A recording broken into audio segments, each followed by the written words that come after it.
में GST council ने tax system के लिए एक बड़ा फैसला लिया है। अब देश में सिर्फ दो मुख्य जीएसटी स्लैब रहेंगी, 5% और 18%। जहां पहले देश में 4 जीएसटी स्लैब थी, 5%, 12%, 18% और 28%।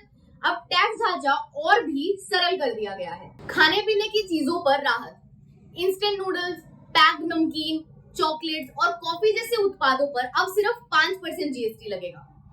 इससे एफएमसीजी कंपनीज जैसे एचयूएल, डाबर और कोलगेट जैसी कंपनीज को बड़ा फायदा मिलने की उम्मीद है। सीमेंट सेक्टर में बूस्ट, सीमेंट पर टैक्स 28% से घटाकर 18% कर दिया गया है।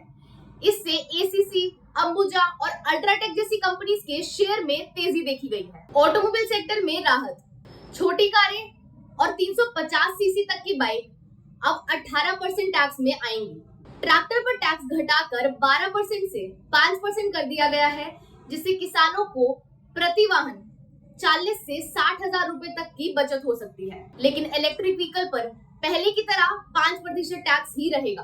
कंज्यूमर ड्यूरेबल्स में कटौती, 32 इंच तक टीवी, डिश वॉशिंग मशीन और एयर कंडीशनर पर अब 18% जीएसटी लगेगी।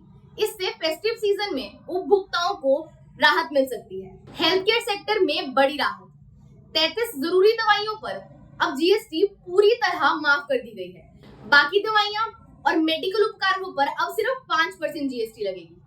और सबसे अहम बात, लाइफ इंश्योरेंस और हेल्थ इंश्योरेंस के प्रीमियम पर अब कोई भी टैक्स नहीं लगेगा। कोयला हुआ महंगा, हालांकि कोयले पर अब टैक्स बढ़ाकर 18% कर दिया गया है, जिससे बिजली और कोल बेस्ड इंडस्ट्री पर भारी असर पड़ सकता है। ये दरें 22 सितंबर से देश भर में लागू होंगी। वित्त मंत्री निर्मला सीतारमण का कहना है कि ये सुधार आम जनता को ध्यान में रखते हुए किए गए हैं।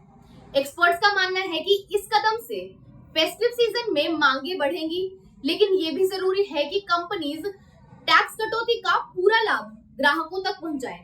फिलहाल के लिए इतना ही। और अपडेट्स के लिए जुड़े रहें सीएनएक्स न्यूज के साथ।